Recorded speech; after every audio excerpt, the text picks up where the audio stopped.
Ora, bom dia, meus caros amigos e amigas. Irei começar na introdução do grande conflito. Antes que o pecado entrasse no mundo, Adão gozava uma plena comunhão com o seu Criador. Desde, porém, que o homem se separou de Deus pela transgressão, a raça humana ficou privada desse alto privilégio.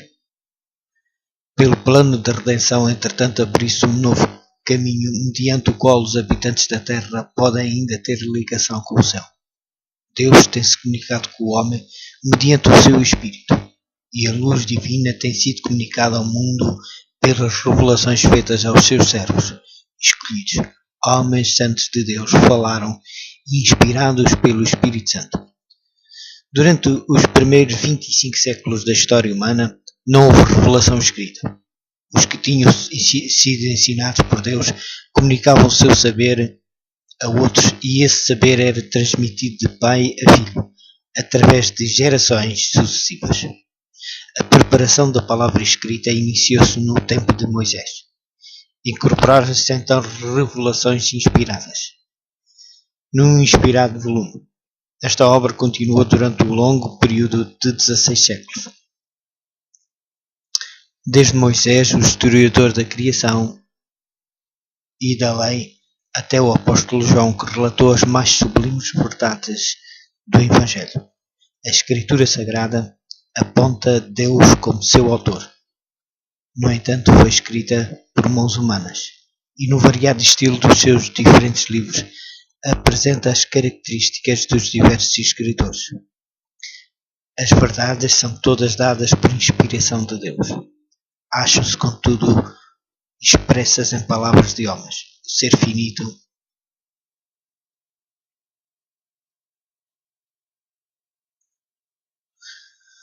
O ser infinito, por meio do seu Santo Espírito, derramou luz no entendimento e coração dos seus servos. Deu sonhos e visões, símbolos e figuras, e aqueles a quem a verdade foi assim revelada concretizaram os pensamentos em linguagem humana. Os 10 mandamentos foram pronunciados pelo próprio Deus e por sua própria mão foram escritos. São de redação divina e não humana. Mas a Escritura Sagrada, com as suas divinas verdades expressas em linguagem de homens, apresenta uma união do divino com o humano. União semelhante existiu na natureza de Jesus Cristo, que era o Filho de Deus e o Filho do homem. Assim, a verdade é com relação à Escritura, como foi em relação a Jesus Cristo, que o Verbo se fez carne e habitou entre nós. Escritos em diferentes épocas por homens que diferiam largamente na posição social e ocupação em dotes mentais e espirituais, os livros da Bíblia apresentam vasto contraste no estilo, bem como diversidade na natureza dos assuntos explanados. Os vários escritores empregam diferentes formas de expressão. Muitas vezes a mesma verdade é mais incisivamente apresentada por um do que por outro. E como diversos escritores apresentam um dado assunto sob vários aspectos e relações, pode parecer ao leitor superficial, descuidado e imbuído de preconceitos, haver discrepâncias ou contradição, onde o pesquisador ponderado, reverente com a intuição mais clara, discerne a harmonia que jaz velada. Sendo apresentada por meio de indivíduos diferentes, a verdade é revelada nos seus vários aspectos. O escritor impressiona-se mais fortemente com uma faceta do assunto, apanha os pontos que se harmonizam com a sua experiência ou com a sua capacidade de percepção e apreciação. Outro aprende um aspecto diverso, e cada qual, sob a direção do Espírito Santo, apresenta o que mais vivamente lhe impressiona o espírito, resultando um aspecto diverso, e cada qual, sob a direção do Espírito Santo, apresenta o que mais vivamente lhe impressiona o espírito, resultando um aspecto diferente da verdade em cada um, mas uma harmonia perfeita no todo. E as verdades assim reveladas unem-se para formar um todo perfeito, adaptado de maneira a satisfazer as necessidades dos homens em todas as circunstâncias e experiências da vida.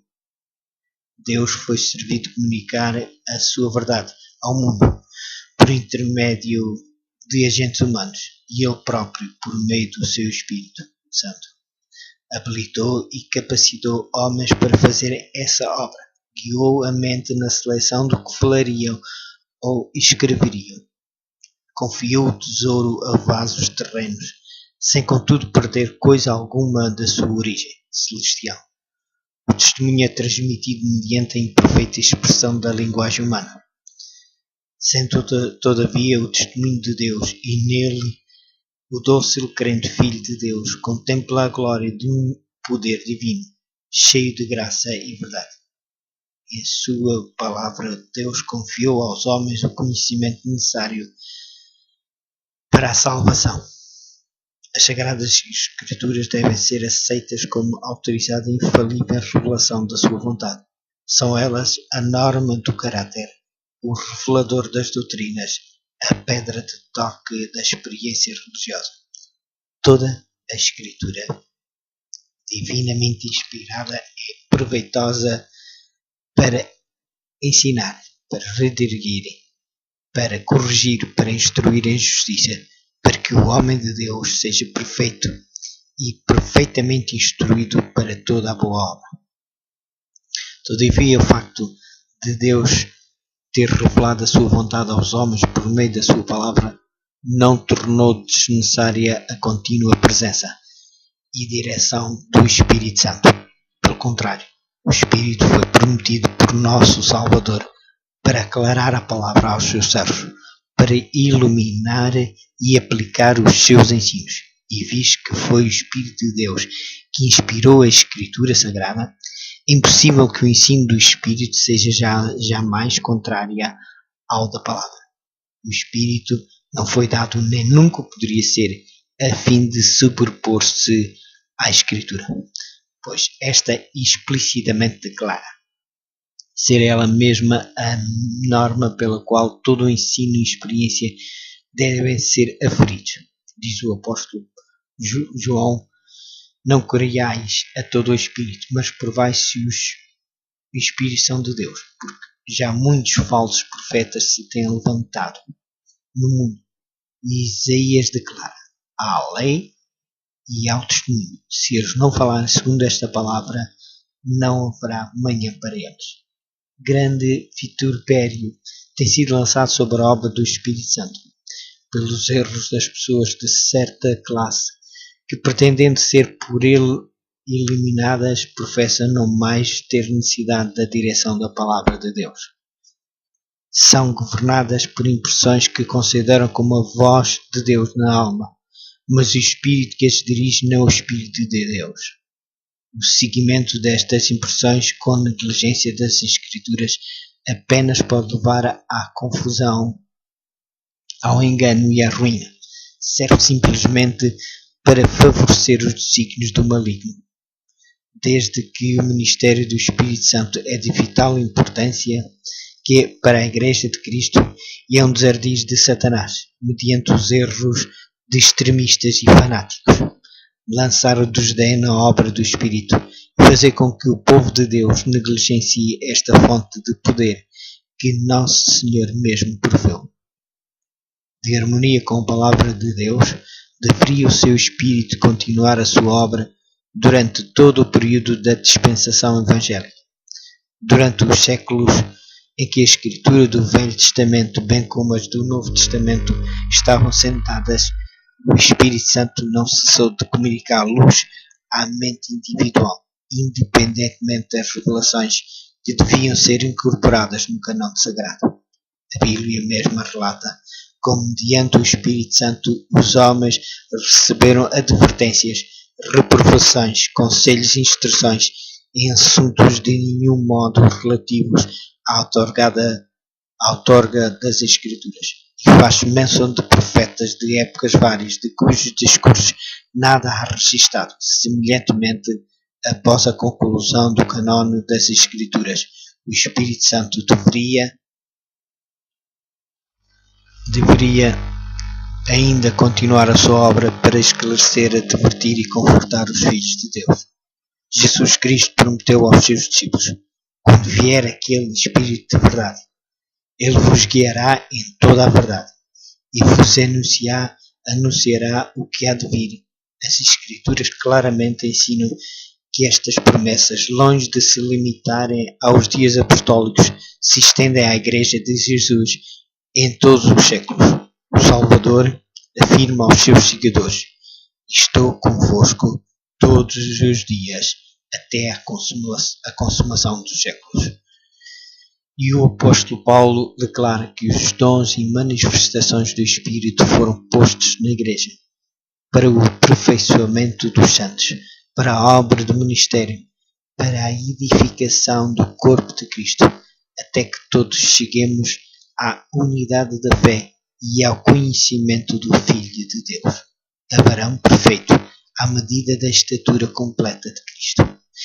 Pelos crentes de Éfeso, o apóstolo orou para que o Deus de nosso Senhor Jesus Cristo, o Pai da glória, vos dê em seu conhecimento o espírito de sabedoria e revelação, tendo iluminado os olhos do vosso entendimento, para que saibais qual seja a esperança da sua vocação e qual a sobreexcelente grandeza do seu poder sobre nós, os que cremos, o ministério do Espírito Divino, iluminando o entendimento e abrindo a mente às profundas coisas da Santa Palavra de Deus.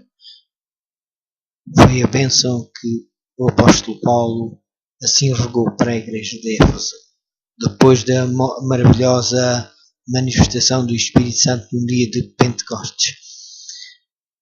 Paulo exortou o povo a arrepender-se e a batizar-se em nome de Jesus Cristo para a remissão dos seus pecados. E disse ele: recebereis o dom do Espírito Santo, porque a promessa diz respeito a vós, a vossos filhos e a todos os que estão longe, a tantos quantos Deus, nosso Senhor, chamar. Em imediata relação com as cenas do grande dia de Deus, o Senhor, pelo profeta Joel, prometeu uma manifestação especial do seu Espírito. Esta profecia recebeu um cumprimento parcial no derramamento do Espírito, no dia de Pentecostes, mas atingirá o seu pleno cumprimento na manifestação da graça divina que acompanhará a obra final do Evangelho. O grande conflito entre o bem e o mal aumentará de intensidade até mesmo ao final do tempo. Em todas as épocas, a ira de Satanás se tem manifestado contra a Igreja de Cristo. Deus tem concedido a sua graça e Espírito ao seu povo para o fortalecer na resistência ao poder do maligno. Quando os apóstolos de Jesus Cristo estavam para levar o seu Evangelho ao mundo e registá-lo para todas as épocas futuras, foram especialmente dotados da iluminação do Espírito.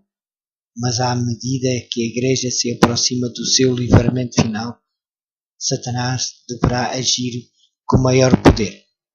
Desce, tendo grande ira, sabendo que já tem pouco tempo. Operará com todo o poder e sinais e prodígios de mentira. Durante 6.000 anos, aquele Espírito superior que já fora o mais elevado dentre os anjos de Deus tem estado inteiramente entregue à obra de engano e ruína e toda a profundidade da perícia e astúcia satânica adquirida durante as lutas seculares. Toda a crueldade desenvolvida serão postas em ação contra o povo de Deus no conflito final. E neste tempo de perigo, os seguidores de Jesus devem levar ao mundo a advertência do segundo advento do Senhor. E deverá preparar-se um povo para estar em pé diante dele, na sua vinda imaculada e irrepreensíveis.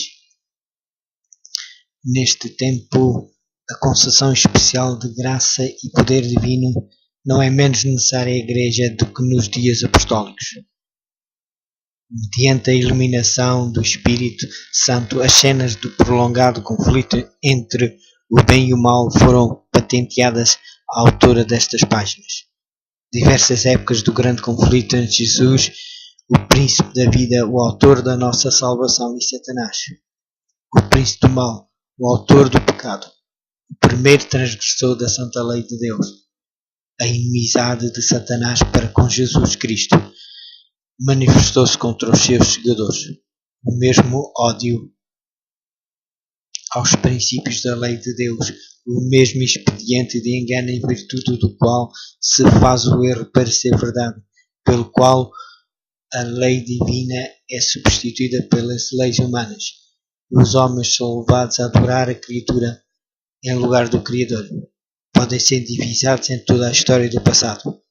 Os esforços de Satanás para representar de maneira falsa o caráter de Deus, para fazer com que os homens acariciem uma concepção errânea do Criador e assim o considerem com temor e ódio em vez de amor. O seu empenho para pôr de parte a lei divina, levando o povo a julgar-se livre dos seus requisitos, e a sua perseguição aos que ousam resistir aos seus enganos, tem sido perseguidos com persistência em todos os séculos. Podem ser observados na história dos patriarcas, profetas e apóstolos, mártires e reformadores. No grande conflito, como em todas as eras anteriores, Satanás empregará os mesmos expedientes, manifestará o mesmo espírito e trabalhará para o mesmo fim. Aquilo que foi será, com exceção de que a luta vindoura se assinalará por uma intensidade terrível, tal como o mundo jamais testemunhou. Os enganos de Satanás serão mais subtis, os seus assaltos mais decididos. Se fosse possível, transviria os escolhidos, à medida que o Espírito de Deus me ia revelando à mente as grandes verdades da sua palavra e as cenas do passado e futuro, era-me ordenado tomar conhecido a outros o que assim fora revelado, delineando a história do conflito nas eras passadas e especialmente apresentando-a de tal maneira que lance luz sobre a luta do futuro que rapidamente se aproxima. Na percepção deste propósito, esforcei-me por selecionar e agrupar factos da história da Igreja, de modo a expulsar o desdobramento das grandes verdades, probantes que em diferentes períodos foram dadas ao mundo, as quais excitaram a ira de Satanás e a inimizade de uma Igreja que ama o mundo. Verdades estas que têm sido mantidas pelo testemunho dos que não amaram sua vida até à morte. Nestes relatos podemos ver uma prefiguração do conflito perante nós, olhando-os à luz da palavra de Deus e pela iluminação do seu Espírito, podemos ver a descoberta, os ardis do maligno e os perigos que deverão evitar os que serão achados irrepreensíveis diante do Senhor na sua vinda. Os grandes acontecimentos que assinalaram o progresso da reforma nas épocas passadas constituem assuntos da história bastante conhecidos e universalmente reconhecidos pelo mundo protestante. São factos que ninguém pode negar. Apresento esta história de maneira breve, de acordo com o escopo deste livro e com a brevidade que necessariamente deveria ser observada, condensando os factos no menor espaço compatível.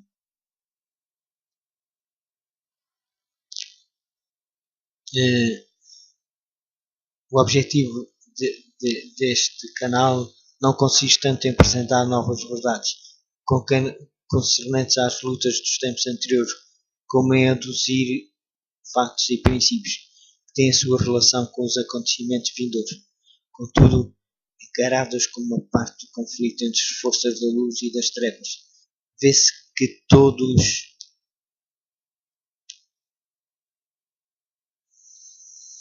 esses relatos do passado têm novo significado. Em meio deles projeta-se uma luz no futuro, iluminando a senda daqueles que, semelhantes aos reformadores do século passado, serão chamados, mesmo com perigo de todos os bens terrestres, para testificar da palavra de Deus e do testemunho de Jesus Cristo.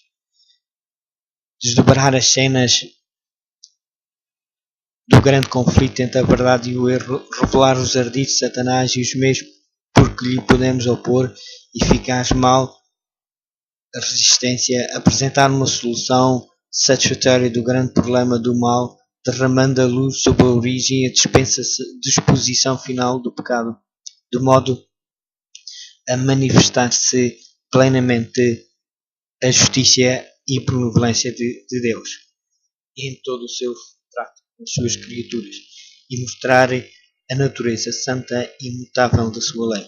Eis o objetivo deste canal, que mediante a sua influência muitas almas se possam libertar do poder das trevas e tornar-se participantes da herança dos santos, na luz para o louvor daquele que nos amou e se deu a si mesmo por nós.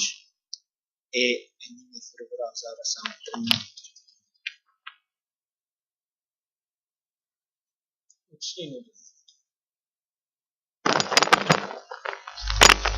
Ora, meus caros amigos, vamos entrar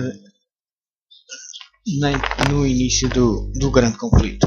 Perdido o destino do mundo. Se tu conhecesses também ao menos nesse teu dia, que a tua paz pertence, mas agora isto está encoberto aos teus olhos, porque dias virão sobre ti em que os teus inimigos te cercarão de trincheiras e te sitiarão e te estreitarão de todas as bandas e te derribarão a ti e aos teus filhos que dentro de ti estiverem, e não deixarão em ti pedra sobre pedra, os que não conhecessem o tempo da tua visitação. Do cimo do Monte das Oliveiras, Jesus olhava sobre Jerusalém. Lindo e calmo era o cenário que diante dele se desdobrava. Era o tempo da Páscoa, e de todas as terras os filhos de Jacó haviam-se ali reunidos para celebrar a grande festa nacional. Em meio de hortos, vinhedos e declives verdejantes, juncados das tendas dos peregrinos, erguiam-se as colinas terraplanadas, os majestosos palácios e os maciços baluartes da capital de Israel. A filha de Sião parecia dizer em seu orgulho: estou assentada como rainha e não verei o pranto, sendo ela tão formosa, então e julgando-se tão segura do favor do céu, como quando séculos antes o trovador real cantara: formoso de sítio e alegria de toda a terra é ao monte de Sião, a cidade do grande rei.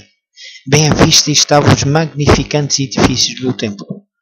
Os raios do sol poente iluminavam a brancura de neve das suas paredes de mármore e punham reflexos no portal de ouro, na torre e pináculo.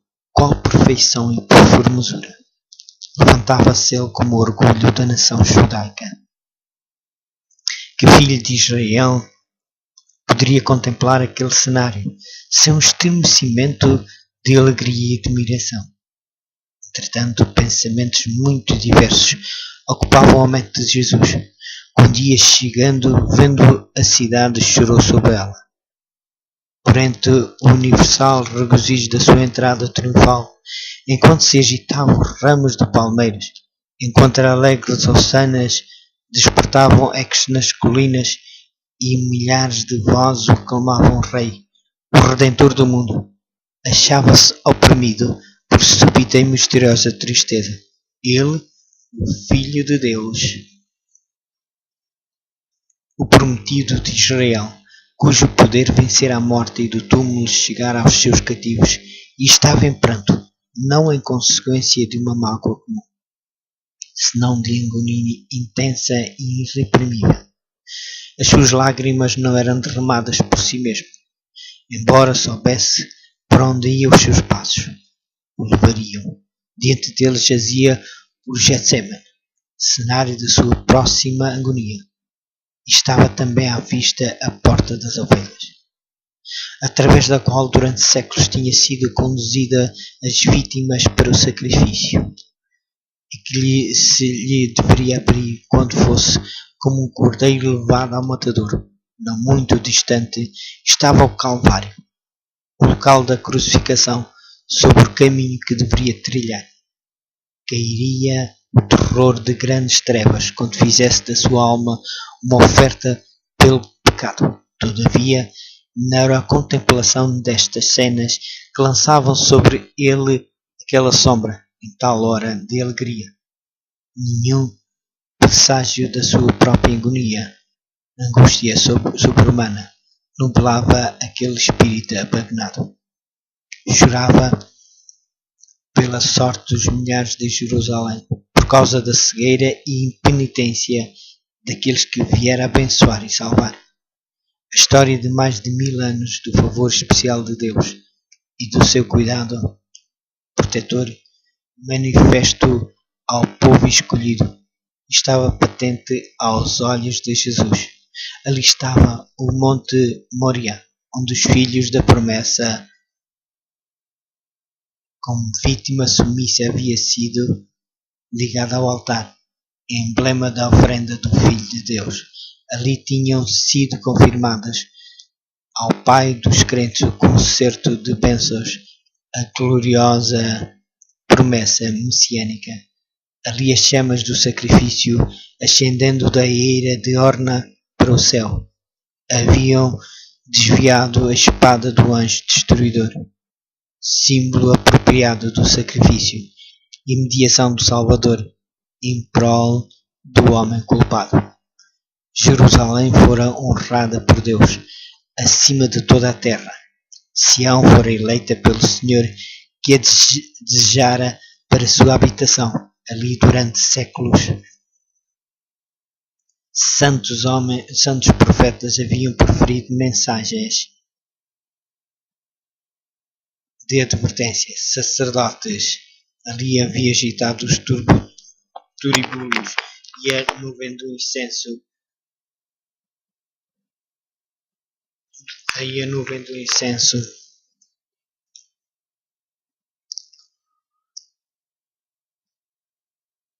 com as orações dos adoradores subira perante Deus.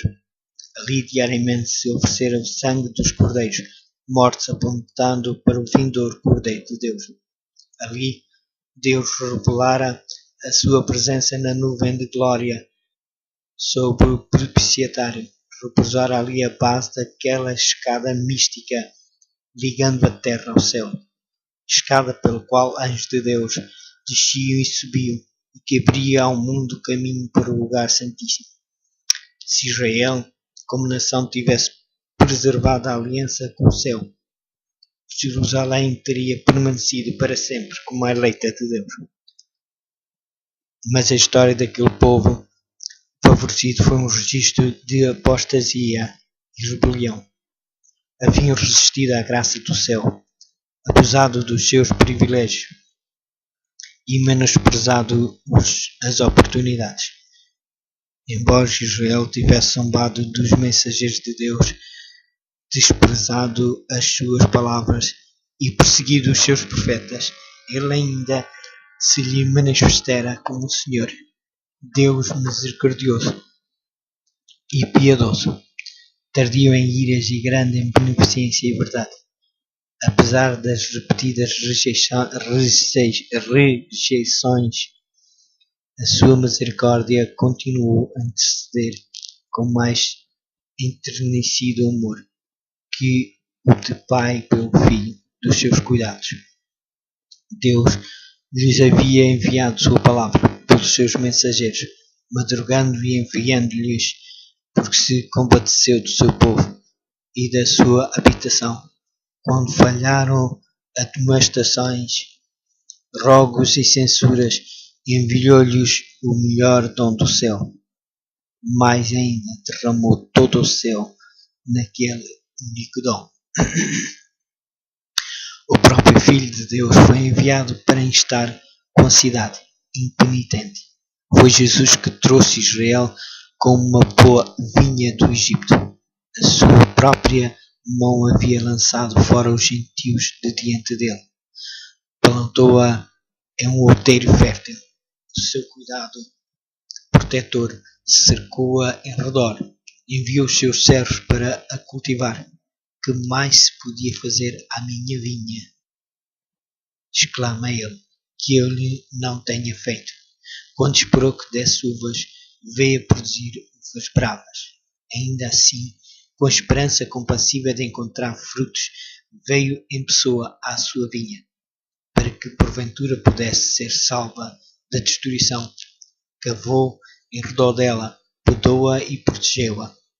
Foi incansável nos seus esforços para salvar esta vinha que ele próprio plantara. Durante 3 anos o Senhor da luz e glória entrara e saíra por entre o seu povo. Ele andou fazendo bem e curando a todos os oprimidos do diabo, e aliviando os quebrantados de coração, pondo em liberdade os que se achavam presos, restaurando a vista aos cegos, fazendo andar os coxos e ouvir os surdos, purificando os leprosos, ressuscitando os mortos e pregando o evangelho aos pobres. A todas estas classes dirigiu igualmente o gracioso convite: vinde a mim todos os que estáis cansados e oprimidos, e eu vos aliviarei. Conquanto lhe fosse recompensado o bem com o mal, e o seu amor com o ódio, prosseguiu firmemente na sua missão de misericórdia. Jamais repelia os que buscavam a sua graça, como viandante sem lar, tendo a economia e a penúria como porção diária. Viveu ele para ministrar as necessidades e abrandar as desgraças humanas, para insistir com o homem a aceitar o dom da vida. As ondas de misericórdia rebatidas por aqueles corações obstinados retornavam em uma vaga mais forte de terno e inexprimível amor. Mas Israel desviara-se do seu melhor amigo e único auxiliador. Os rogos do seu amor haviam sido desprezados, os seus conselhos repelidos, ridicularizadas as suas advertências. A hora de esperança e perdão passava-se rapidamente. A taça da ira de Deus, por tanto tempo adiada, estava quase cheia. As nuvens que haviam estado a acumular-se durante séculos de apostasia e rebelião, ora enegrecidas de calamidades, e estavam prestes a desabar sobre um povo criminoso, e aquele que unicamente os poderia salvar da condenação iminente fora desprezado, injuriado, rejeitado e seria crucificado.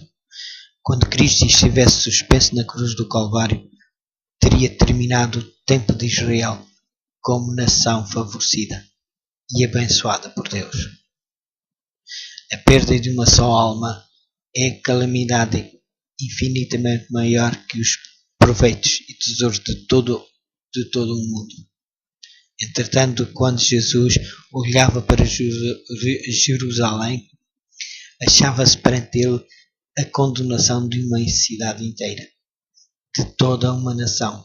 Sim, aquela cidade e nação que foram os escolhidos de Deus, seu tesouro peculiar. Os profetas haviam chorado a apostasia de Israel e as terríveis desolações que os seus pecados atraíram. Jeremias deixava que os seus olhos fossem uma fonte de lágrimas, para que pudesse chorar dia e noite pelos mortos da filha do seu povo, pelo rebanho do Senhor que fora levado em cativeiro. Qual não seria, pois, a dor daquele cujo olhar profético abrangia não os anos, mas os séculos? Contemplava ele o anjo destruidor, com a espada levantada contra a cidade que durante tanto tempo fora a morada de Deus, do cume do Monte das Oliveiras, no mesmo ponto mais tarde ocupado por Tito e seu exército. Olhava ele através do vale para os pátios e pórticos sagrados, e com a vista obscurecida pelas lágrimas, via em terrível perspectiva os muros rodeados de hostes estrangeiros. Ouvia o torpor de exércitos dispondo-se para a guerra. Distinguia as vozes de mães e crianças que na cidade sitiada bradavam pedindo pão. Via entregues às chamas o santo e belo templo, os palácios e torres, e no lugar em que eles se erguiam apenas um monte de ruínas fumegante. Quando através dos séculos futuros via o povo do concerto espalhado por todos os países, semelhantes aos destroços de um navio, em praia deserta, nos castigos prestes a cair sobre os seus filhos, não via ele senão o promissor daquela taça de ira que no juízo final deveriam esgotar até às fezes. A piedade divina, o ansioso amor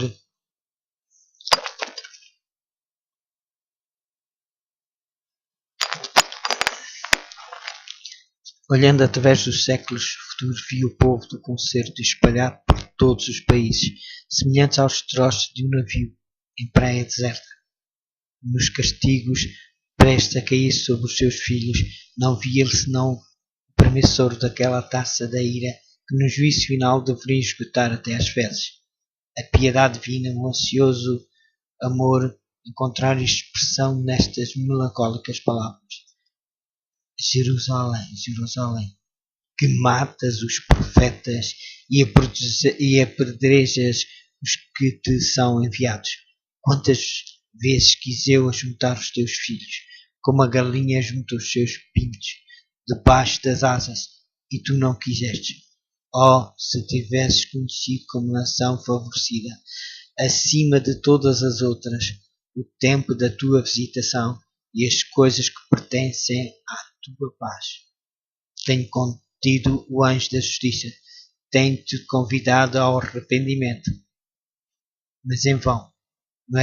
Não é meramente a servos enviados e profetas que tens repelido e rejeitado, mas ao Santo de Israel, teu Redentor.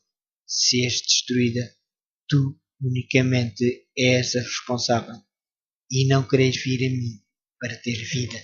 Jesus Cristo viu em Jerusalém um símbolo do mundo endurecido na incredulidade e rebelião, e apressando-se ao encontro dos juízos retribuidores de Deus, as desgraças de uma raça decaída, oprimindo-lhe a alma, arrancavam dos seus lábios aquele clamor extremamente amargurado. Vi a história do pecado, traçada pelas misérias, lágrimas e sangue humanos. O coração moveu-se de infinita compaixão pelos aflitos e sofredores da terra. Angustiava-se por aliviar a todos, contudo, mesmo a sua mão não poderia demover a onda das graças humanas. Poucos procurariam a única fonte de auxílio. Ele estava disposto a derramar a alma na morte, a fim de colocar a salvação ao seu alcance. Poucos, porém, viriam a ele para que pudessem ter vida. A majestade dos céus, em pranto, o Filho do infinito Deus, perturbado em espírito, curvado em angústia, esta cena encheu de espanto o céu inteiro.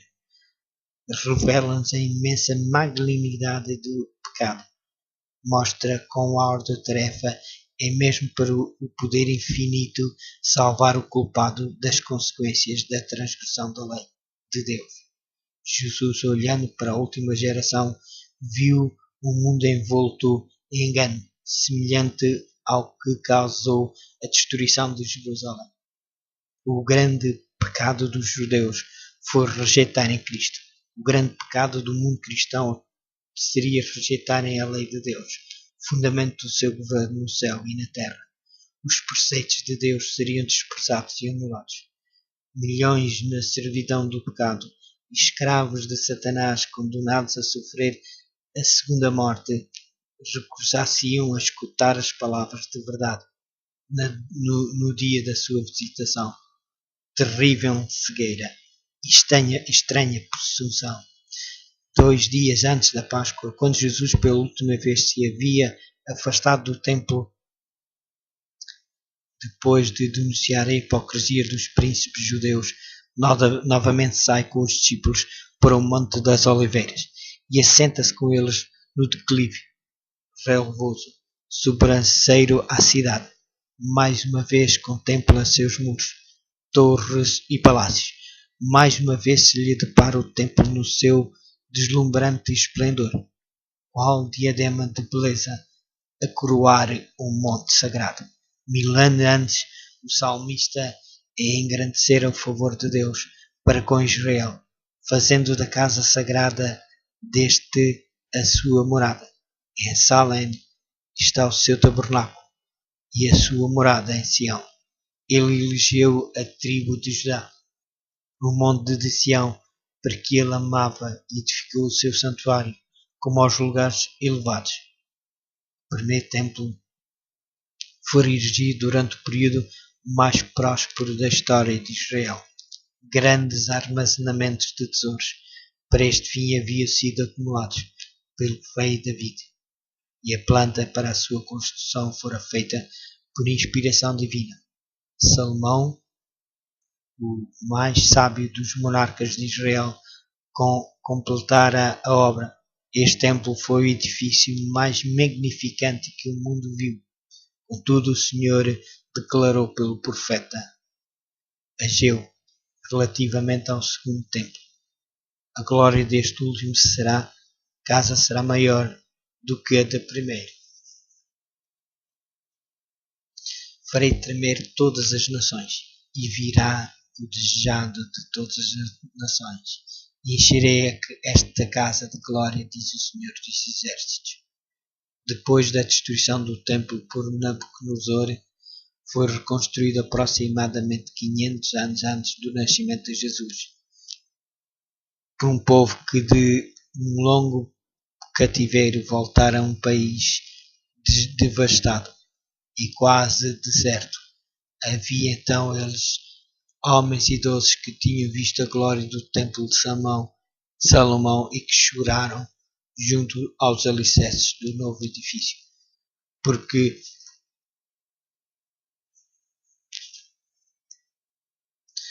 deveria ser bem inferior ao antecedente. O sentimento que prevalecera é vivamente descrito pelo profeta: quem há entre vós que, tendo viu esta casa na sua primeira glória, e como a vês agora, não é esta como nada em vossos olhos, comparada com aquela? Então foi feita a promessa de que a glória desta última casa seria maior do que a da anterior. Mas o segundo templo não igualou o primeiro em magnificência, tampouco foi consagrado pelos visíveis sinais da presença divina que o primeiro tivera. Não houve manifestação de poder sobrenatural para assinalar a sua dedicação. Não se viu nenhuma nuvem de glória encher o santuário recém-erigido. Não desceu do céu nenhum fogo para consumir o sacrifício sobre o altar. O Shekinah não mais habitava entre os querubins no lugar santíssimo. A arca, o propiciatório, as tábuas do testemunho não mais deveriam encontrar-se ali. Nenhuma voz ecoava do céu para tornar conhecida ao sacerdote inquiridor a vontade de Deus. Durante séculos os judeus de balde se haviam esforçado por mostrar que a promessa de Deus feita por Ageu se cumprira. Entretanto, o orgulho e a incredulidade cegava-lhes a mente quanto ao verdadeiro sentido das palavras do profeta. O segundo templo não foi honrado com a nuvem de glória de Deus, mas com a presença viva daquele em que habita corporalmente a plenitude da divindade, que foi o próprio Deus, manifesto em carne, o desejado de todas as nações. Havia, em verdade, chegado ao seu tempo, quando o homem de Nazaré ensinava e curava nos espaços sagrados, com a presença de Jesus e com ela somente o segundo templo excedeu o primeiro em glória, mas Israel afastara de si o dom do céu que lhe era oferecido, com um humilde mestre que naquele dia saía do seu portal de ouro. A glória retirará-se do templo para sempre. Cumpriram-se as palavras do Salvador, e eis que a vossa casa vai ficar-vos deserta. Os discípulos ficaram cheios de espanto e admiração ante a profecia de Jesus acerca da superfeição do templo e desejavam compreender melhor o significado das suas palavras. Durante mais de 40 anos haviam sido liberalmente expedidos para salientar os seus esplendores, muitas riquezas, trabalhos periciais. Herodes o Grande nele empregara prodigamente tanto riquezas romanas como tesouros judeus, e mesmo o imperador do mundo o tinha enriquecido com algumas ofertas. Blocos maciços de mármore branco, de tamanho quase fabuloso, provenientes de Roma para este fim, formavam parte da sua estrutura, e para eles chamaram os discípulos a atenção do mestre, dizendo: olha que pedras e que edifícios! Estas palavras deu Jesus a solene e surpreendente resposta: em verdade vos digo que não ficará aqui pedra sobre pedra que não seja derribada. Com a subversão de Jerusalém, os discípulos associaram os factos da vinda pessoal de Cristo em glória temporal, a fim de assumir o trono do Império do Universo, castigar os judeus e penitentes e libertar a nação do jugo romano. O Senhor dissera-lhes que viria segunda vez. Daí começam dos juízos sobre Jerusalém, volveram os pensamentos para aquela vinda, e como estivessem reunidos em torno do Salvador no Muro das Oliveiras, perguntaram: quando serão essas coisas? E que sinal haverá na tua vinda e do fim do mundo? O futuro estava misericordiosamente velado aos discípulos. Se naquela ocasião tivessem compreendido perfeitamente os dois terríveis factos, os sofrimentos e a morte do Redentor e a destruição da sua cidade e templo, teriam sido dominados pelo terror. Jesus apresentou diante deles um esboço dos acontecimentos preeminentes que ocorrerão antes do final dos tempos. As suas palavras não foram então completamente entendidas, mas o significado seria revelado quando o seu povo necessitasse da instrução que nela se dá. A profecia que ele então preferiu era dupla no seu sentido.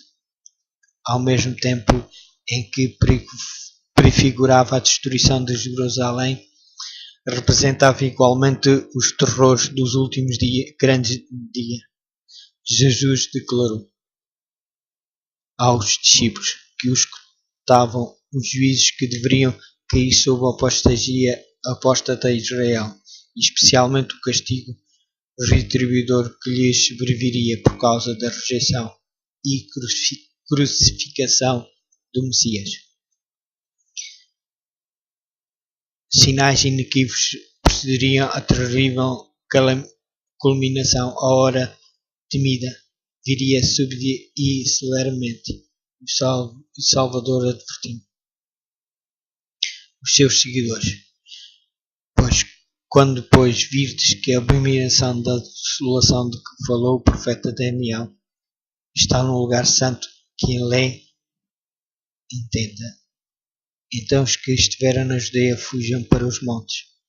Quando os estandartes idólatricos dos romanos fossem arvorados em Terra Santa, a qual se estendia por alguns estádios fora dos muros da cidade, então os seguidores de Jesus deveriam achar segurança na fuga. Quando vissem o sinal de aviso, os que desejassem escapar não deveriam demorar-se por toda a terra da Judeia, bem como em Jerusalém. Mesmo o sinal para a fuga deveria ser imediatamente obedecido. Aquele que por acaso estivesse no telhado não deveria descer a casa, mesmo para salvar os tesouros mais valiosos. Os que estivessem trabalhando nos campos ou nos vinhedos não deveriam tomar tempo para voltar a fim de apanhar a roupa exterior posta de lado enquanto estavam a labutar no calor do dia. Não deveriam hesitar um instante para que não fossem apanhados pela destruição geral. No reinado de Herodes, Jerusalém não só havia sido grandemente embelezada, mas pela construção de torres, muralhas e fortalezas, acrescentadas à força natural da sua posição, tornara-se aparentemente inexpugnável. Quem nesse tempo houvesse publicamente predito a sua destruição teria sido chamado, como Noé, na sua época, doido, alarmista. Mas Jesus dissera: o céu e a terra passarão, mas as minhas palavras não hão de passar. Por causa dos seus pecados foi anunciada a ira contra Jerusalém, e a sua pertinaz incredulidade selhou-lhe a sorte. O Senhor tinha declarado pelo profeta Miqueias: ouvi agora isto, vós chefes da casa de Jacó, e vós maiorais da casa de Israel, que abominais o juízo e perverteis tudo o que é direito, edificando Sião com sangue e Jerusalém com injustiça. Os seus chefes dão a sentença por presente e os seus sacerdotes ensinam por interesse e os seus profetas adivinham por dinheiro e ainda se encostam ao Senhor, dizendo: não está o Senhor no meio de nós, de nenhum mal nos sobrevirá. Estas palavras descreviam fielmente os habitantes de Jerusalém, corruptos e possuídos de justiça própria, pretendendo, embora observar rigidamente os preceitos da lei de Deus, estavam transgredindo todos os seus preceitos. Odiavam Jesus porque a sua pureza e santidade lhes revelavam a iniquidade própria e acusavam-no de ser a causa de todas as angústias que lhes tinham sobrevido em consequência dos seus pecados. Embora soubessem não ter ele pecado, declaravam que a sua morte era necessária para a segurança deles como nação. Se o deixarmos assim, disseram os chefes dos judeus, todos crerão nele e virão os romanos e tirar-nos-ão o nosso lugar e a nação. Se Cristo fosse crucificado, eles poderiam uma vez mais tornar-se um povo forte, unido. Assim raciocinavam e concordavam com a decisão do seu sumo sacerdote de que seria melhor morrer um homem do que parecer toda a nação. Assim, os dirigentes judeus edificaram Sião com sangue e Jerusalém com injustiça, e além disso, ao mesmo tempo em que mataram o seu Salvador, porque lhes reprovavam os pecados, a sua justiça própria era tal que se consideravam o povo favorecido de Deus e esperavam que o Senhor os livrasse dos inimigos. Portanto, continuou o profeta: por causa de vós, Sião será lavrada como um campo, e Jerusalém se tornará em montões de pedras, e o monte desta casa em lugares altos num bosque. Durante 40 anos depois que Jesus pronunciara a condenação de Jerusalém, o Senhor retardou os seus juízos sobre a cidade. A missão maravilhosa foi a longanimidade de Deus para com os que lhe rejeitaram o Evangelho e assassinaram um filho. A parábola da árvore infrutífera representava o retrato de Deus para com a nação judaica. Fora dada a ordem, corta porque ocupa ainda a terra inutilmente. Mas a misericórdia divina poupara ainda um pouco de tempo. Muitos havia ainda entre os judeus que eram ignorantes quanto ao caráter e obra de Cristo.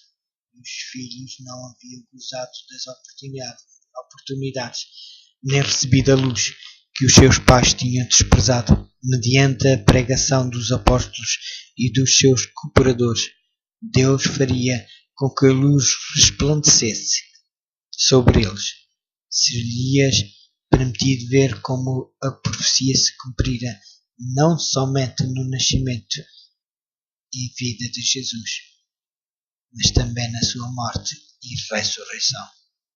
Os filhos não foram condenados pelos pecados dos pais, quando, porém, conhecedores de toda a luz dada a seus pais, os filhos rejeitaram mesmo a que lhes fora concedida, a mais tornaram-se participantes dos pecados daqueles e encheram a medida da sua iniquidade. A longanimidade de Deus para com Israel apenas confirmou os judeus na sua obstinada impenitência, no seu ódio e crueldade para com os discípulos de Jesus. Rejeitaram o último oferecimento de misericórdia. Deus afastou então deles a proteção, retirando o poder com que restringira Satanás e os seus anjos, de maneira que a nação ficou sob o domínio do chefe que havia escolhido. Os seus filhos tinham desdenhado a graça de Cristo, que os teria habilitado a subjugar os seus mais altas, como entre as mais baixas classes. Havia suspeita, inveja, as mais violentas e vis paixões da alma. Os homens não raciocinavam, achavam-se fora da razão, dirigidos pelo impulso e raiva cega, tornaram-se satânicos na sua crueldade. Na família e na sociedade, entre as mais altas como entre as mais baixas classes, havia suspeitas, ódio, contenda, rebelião, assassínio. Não havia segurança em parte alguma. Amigos e parentes traíam-se mutuamente. Pais matavam os filhos e filhos os pais. Os príncipes do povo não tinham poder para dominar paixões desenfreadas, faziam-nos tiranos. Os judeus haviam aceitado o falso testemunho para condenar o inocente Filho de Deus. Agora as falsas acusações tornavam insegura a sua própria vida pelas suas ações. Durante muito tempo tinham estado a dizer: fazei que deixe de estar o Santo de Israel perante nós. O seu desejo foi satisfeito. O temor de Deus não mais os perturbaria. Satanás estava à frente da nação e as mais altas autoridades civis religiosas estavam sob o seu domínio. Os chefes das frações oponentes uniam-se por vezes para saquear e torturar as suas desgraçadas vítimas e novamente caíam sobre as forças uns dos outros, fazendo impiedosa matança. Nem a santidade do templo desfriava a terrível ferocidade. Os adoradores eram assassinados diante do altar e o santuário contaminava-se com corpos de mortos. No entanto, na sua cega e blasfema presunção, os instigadores desta obra infernal declaravam publicamente que não tinham receio de que Jerusalém fosse destruída, pois era a própria cidade de Deus. A fim de estabelecer mais firmemente o seu poder, subornaram profetas falsos para proclamar, mesmo enquanto as legiões romanas estavam sitiando o templo que o povo devia aguardar livramento de Deus.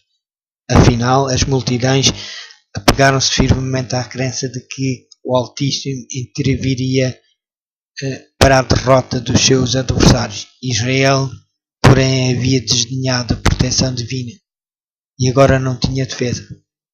Infeliz Jerusalém, despedaçada por dissensões intestinais com o sangue dos seus filhos mortos pelas mãos uns dos outros, a tingir de carmesim as suas ruas, enquanto exércitos estrangeiros hostis derribavam as suas fortificações e lhes matavam os homens de guerra.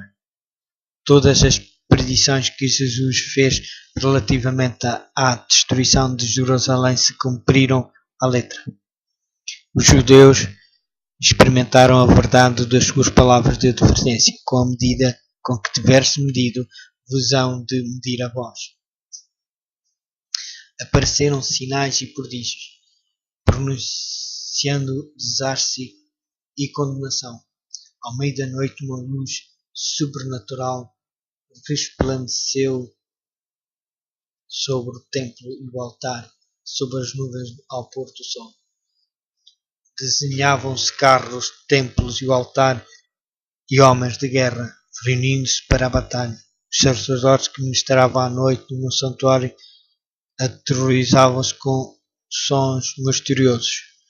A terra tremia e ouvia-se multidão de vozes a clamar: partamos daqui. A grande porta oriental, tão pesada que dificilmente podia ser fechada por uns 20 homens e que se achava segura por imensas barras de ferro fixas profundamente no pavimento de pedra sólida, abriu-se à meia-noite, independentemente de qualquer agente visível.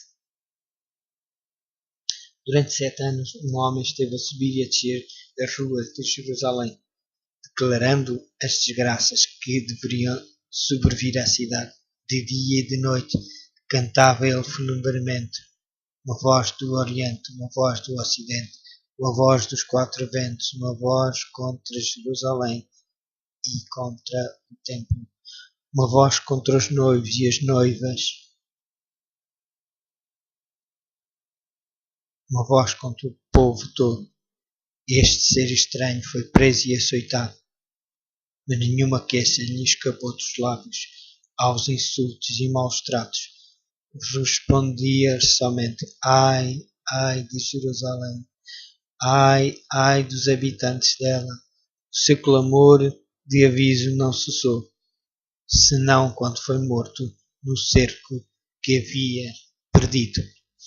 Nenhum cristão pereceu na destruição de Jerusalém. Jesus dera aos seus discípulos o aviso e todos os que creram em suas palavras aguardaram o sinal prometido. Quando vires Jerusalém cercada de exército, disse Jesus, sabei então que é chegada a sua desolação. Então os que estiverem na Judeia fujam para os montes, os que estiverem no meio da cidade saiam. Depois que os romanos sob Sestio cercaram a cidade, inesperadamente abandonaram o cerco, quando tudo parecia favorável a um ataque imediato. Os sitiados, perdendo a esperança de poder resistir, estavam a ponto de se entregar, quando o general romano retirou as suas forças sem mínima razão aparente. Entretanto, a misericordiosa providência de Deus estava dirigindo os acontecimentos para o bem do seu próprio povo. Dera-se o sinal prometido aos cristãos expectantes e agora proporcionou-se a todos as oportunidades para obedecer ao aviso do Salvador. Os acontecimentos encaminharam-se de tal maneira que nem os judeus, nem os romanos impediriam a fuga dos cristãos com a retirada de Cestius. Os judeus, fazendo uma sortida de Jerusalém, foram no encalço do seu exército, que se afastava, e enquanto ambas as forças estavam assim completamente empenhadas em luta, os cristãos tiveram desejo de deixar a cidade. Nesta ocasião, o território também se havia desembaraçado de inimigos que podiam ter-se esforçado por lhes interceptar a passagem. Na ocasião do cerco, os judeus estavam reunidos em Jerusalém para celebrar a festa dos tabernáculos, e assim os cristãos em todos os países puderam escapar sem ser molestados. Imediatamente fugiram para um lugar de segurança, a cidade de Pela, na terra de Pereia, além do Jordão. As forças judaicas, perseguindo Cestio e os seus, caíram sob a sua retaguarda com tal ferocidade que o ameaçaram de destruição total. Foi com grande dificuldade que os romanos conseguiram efetuar a retirada. Os judeus escaparam quase sem perdas e com os seus despojos voltaram em triunfo para Jerusalém.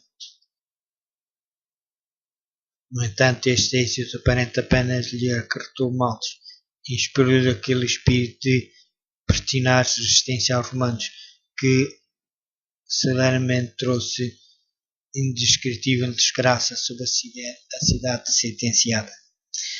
Terríveis foram as calamidades que caíram sobre Jerusalém quando o cerco foi reassumido por Tito. A cidade foi assaltada na ocasião da Páscoa, quando milhões de judeus estavam reunidos dentro dos seus muros.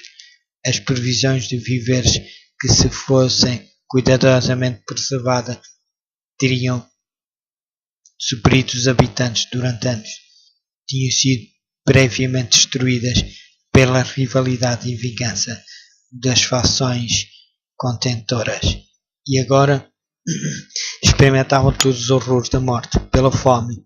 Vendia-se uma medida de trigo por um talento. Tão atroz eram as tranças da fome que os homens roíam o couro dos seus cinturões e sandálias e a cobertura dos seus escudos. Numerosas pessoas saíam da cidade durante a noite furtivamente para apanhar plantas silvestres que cresciam fora dos muros da cidade. Embora muitos fossem agarrados e mortos com severas torturas, e muitas vezes os que voltavam com segurança eram roubados naquilo que haviam rebuscado com tão grande perigo. As mais desumanas torturas eram infligidos pelos que se achavam no poder, a fim de extorquir do povo atingido pela necessidade os últimos e escassos suprimentos que poderiam ter escondido, e tais crueldades eram frequentemente praticadas por homens que se achavam, aliás, bem alimentados e que simplesmente estavam desejosos de acumular um depósito de provisões para o futuro. Milhares de pessoas pereceram pela fome e pela peste. A afeição natural parecia ter-se destruído. Os maridos roubavam da sua esposa e as esposas do seu marido. Viam os filhos arrebatar o alimento da boca dos seus pais idosos. A pergunta do profeta: pode uma mulher esquecer-se tanto do seu filho que queria? Recebeu dentro dos muros da cidade condenada a resposta. As mãos das mulheres piedosas cozeram os próprios filhos. Serviam-se de alimento na destruição da filha do meu povo. Novamente se cumpriu a profecia de aviso, dada 14 séculos antes. E quando a mulher, a mais mimosa e delicada entre ti, que de mim e delicada delicadeza nunca tentou pôr a planta do seu pé sobre a terra, será maligno o seu olho contra o homem do seu regaço, e contra seu filho, e contra sua filha, e por causa de seus filhos que tiver, porque os comerá às escondidas pela falta de tudo no cerco, no aperto com que o teu inimigo te apartará das suas portas. Os chefes romanos esforçaram-se por infundir terror aos judeus, assim obrigá-los a render-se. Os prisioneiros que resistiam ao cair presos eram açoitados, torturados e crucificados diante do muro da cidade.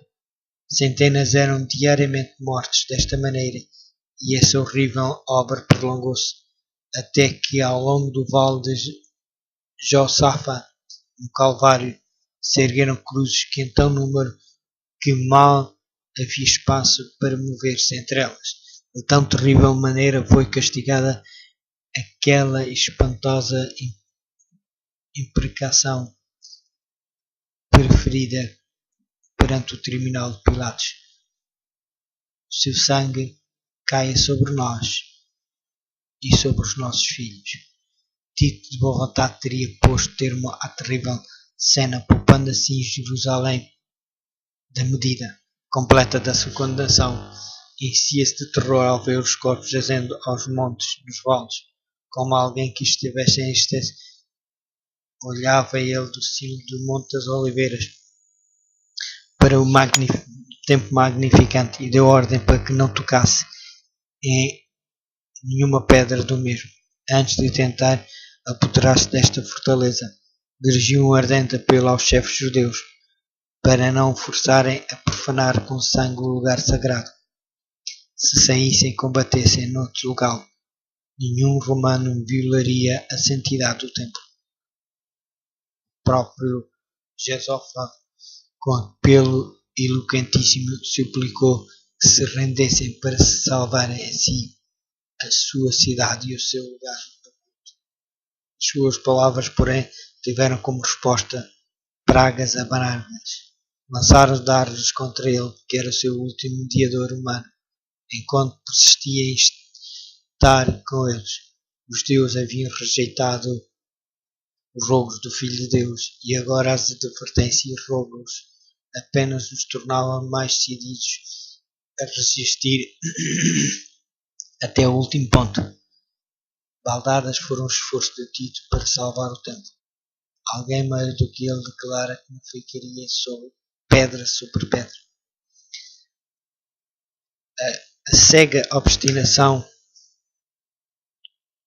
dos chefes dos judeus e os abomináveis crimes perpetrados dentro da cidade sitiada excitaram o horror e a indignação dos romanos, e Tito finalmente decidiu-se a tomar o templo de assalto. Resolveu, contudo, que, sendo possível, deveria o mesmo salvo da destruição. Mas as suas ordens foram desatendidas. Depois de se retirar para a sua tenda à noite, os judeus de sortida do templo atacaram fora os soldados. Na luta, um soldado arremessou um facho através de uma abertura no pórtico. Imediatamente as salas revestidas de cedro em redor da casa sagrada se acharam em chamas. Tito precipitou-se para o local seguindo os seus generais e legionários e ordenou aos soldados que apagassem as labaredas. As suas palavras não foram atendidas. Na sua fúria, os soldados lançaram tochas ardentes nas salas contínuas ao templo e com a espada assassinavam em grande número os que ali haviam procurado refúgio. O sangue corria como água pelas escadas do templo abaixo. Muitas milhares de judeus pereceram acima do ruído da batalha. Ouviam-se vozes bradando: foi-se a glória. Tito achou impossível suscitar a fúria da soldadesca. Entrou com os seus oficiais e examinou o interior do edifício sagrado. O esplendor encheu-os de admiração como as chamas não houvessem ainda penetrado no lugar santo, fez um último esforço para o salvar e apresentar tudo-lhe se lhe repentinamente de novo exortou os soldados a deterem a marcha da conflagração.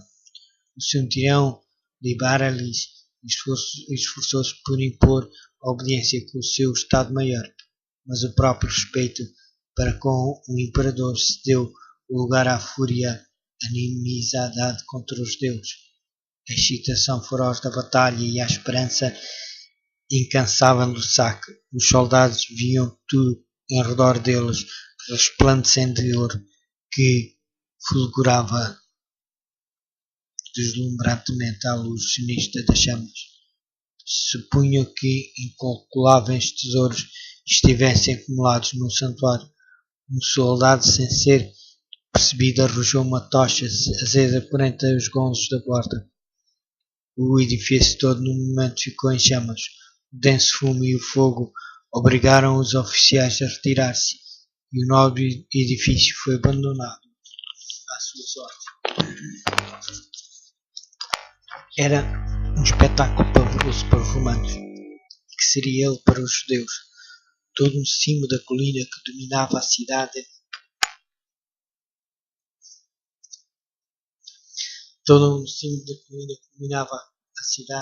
chamejava como um vulcão. Um após outro caíram os edifícios com tremendo fragor e foram absorvidos pelo ígneo abismo. Os tectos do cedro assemelhavam-se a lençóis de fogo. Os pináculos dourados resplandeciam como pontas de luz vermelha. As torres dos portais enviavam para cima altas colunas de chamas e fumo. As colinas vizinhas iluminavam-se e grupos obscuros de pessoas foram vistas a observar com horrível ansiedade a marcha da destruição. Os muros e pontos elevados da cidade alta ficaram repletos de rostos, alguns pálidos com a agonia do desespero, outros com expressão irada a ameaçar uma vingança inútil.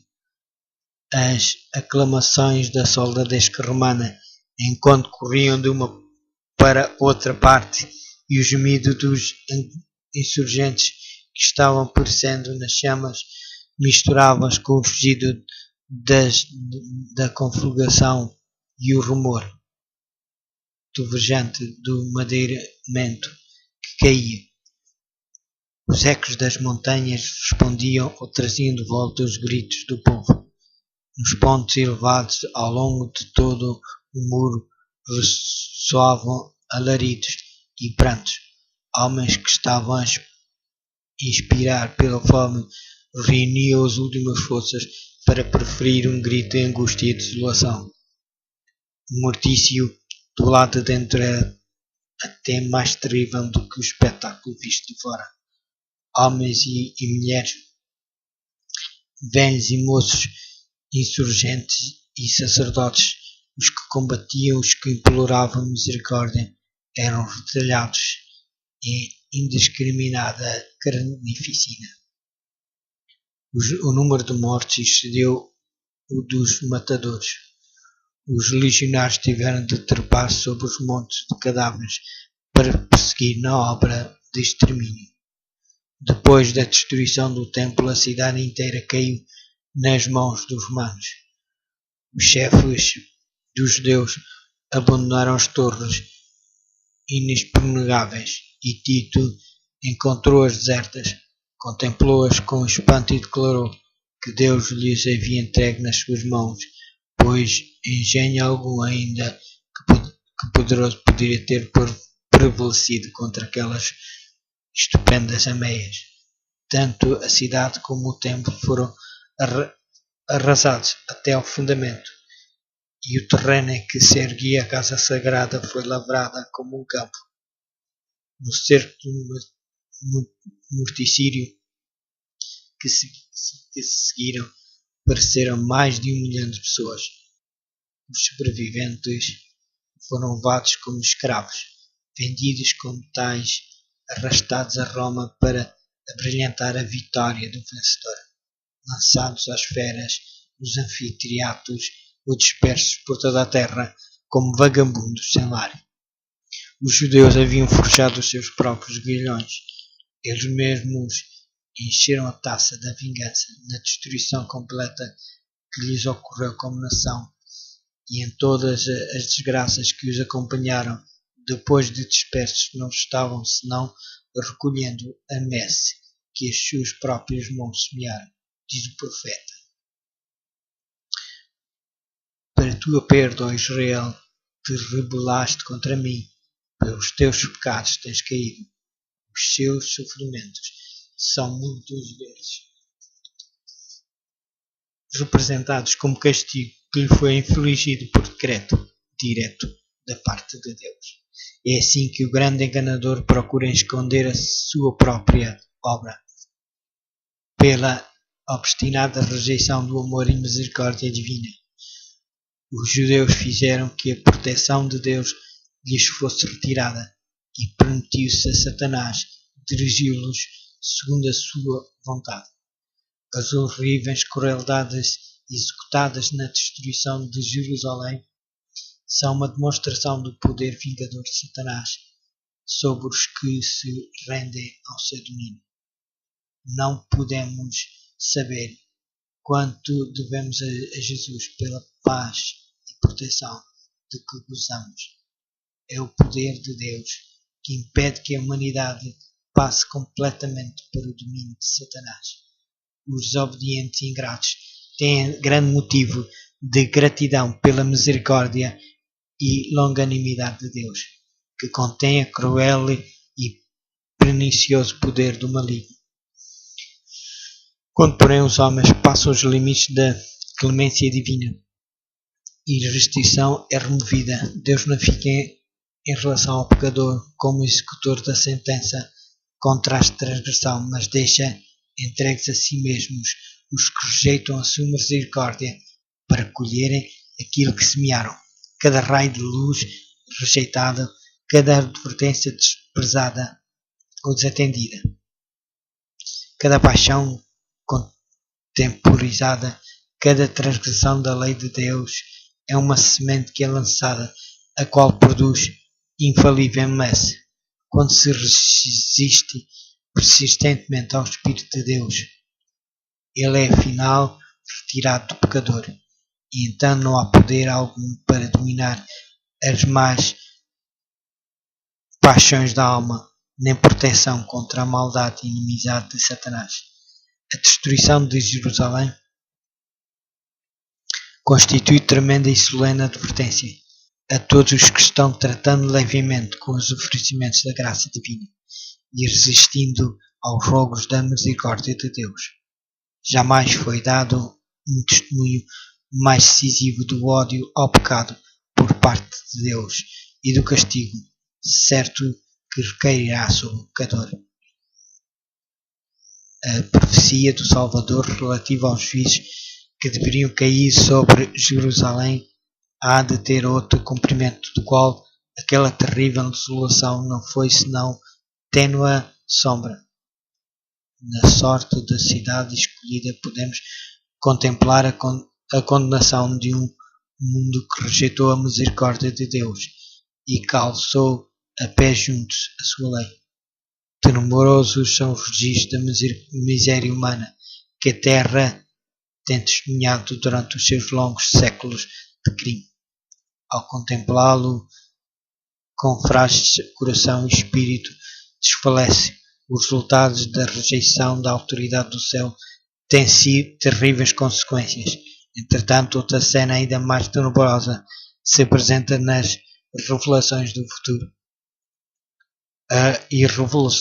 Os registros do passado, o longo cortejo de tumultos, conflitos e revoluções, a armadura daqueles que pelejam corroído e os vestidos que rolavam no sangue, que são em contraste com os terrores daquele dia em que o Espírito de Deus será totalmente retirado dos ímpios, não mais contendo a exploração das paixões humanas, a ira satânica, O mundo contemplará então como nunca antes os resultados do governo de Satanás. Mas naquele dia, bem como na ocasião da destruição de Jerusalém, livrar-se-á o povo de Deus, todo aquele que estiver escrito entre os vivos. Jesus declarou que virá a segunda vez para reunir a si os seus fiéis, e todas as tribos da terra se lamentarão, e verão o Filho do Homem vindo sobre as nuvens do céu, com poder e grande glória, e ele enviará os seus anjos com um rijo clamor de trombeta, os quais ajuntarão os seus escolhidos desde os quatro ventos de uma a outra extremidade dos céus. Então os que não obedecem ao Evangelho serão consumidos pelo Espírito da sua boca e serão destruídos com o resplendor da sua vinda.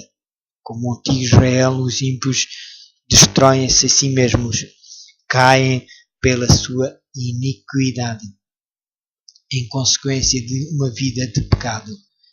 Colocaram-se tão fora de harmonia com Deus e a sua natureza tornou-se tão aviltada, com a qual que a manifestação da glória é para eles um fogo consumidor, ao qual têm-se os homens, para que não acontecem negligenciarem a lição que lhes é comunicada pelas palavras de Jesus. Assim como ele preveniu os discípulos quanto à destruição de Jerusalém, dando-lhes um sinal da ruína que se aproximava, para que pudessem escapar, também advertiu o mundo quanto ao dia da destruição final e deu-lhes sinais da sua aproximação, para que todos os que queiram possam fugir da ira vindoura. Declara Jesus: e haverá sinais no sol, na lua e nas estrelas, e na terra a angústia das nações. Os que contemplam estes pronúncios da sua vinda devem saber que está próximo às portas. Vigiai, pois, são as palavras de advertência. Os que atendem o aviso não serão deixados nas trevas, para que aquele dia os apanhe desprevenidos. Mas para que os que não vigiarem, o dia do Senhor será como um ladrão da noite. O mundo não está mais preparado para dar crédito à mensagem para este tempo do que estavam os judeus para receber o aviso do Salvador relativo a Jerusalém. Venha quando vier o dia do Senhor, virá de improviso aos ímpios, se correndo a vida a sua rotina invariável, encontrando-se os homens absortos nos prazeres, negócios, comércio e ambição de ganho, e estando os dirigentes no mundo religioso a engrandecer o progresso e ilustração do mundo, e achando-se o povo embalado em uma falsa segurança. Então, como o ladrão à meia-noite rouba na casa que não aguardada, sobrevirá repentina destruição, e aos descuidados e ímpios de modo nenhum escaparão. A seguir é o valor dos mártires. Este aqui falava sobre o destino do mundo. Que Deus nos ajude a estar preparados.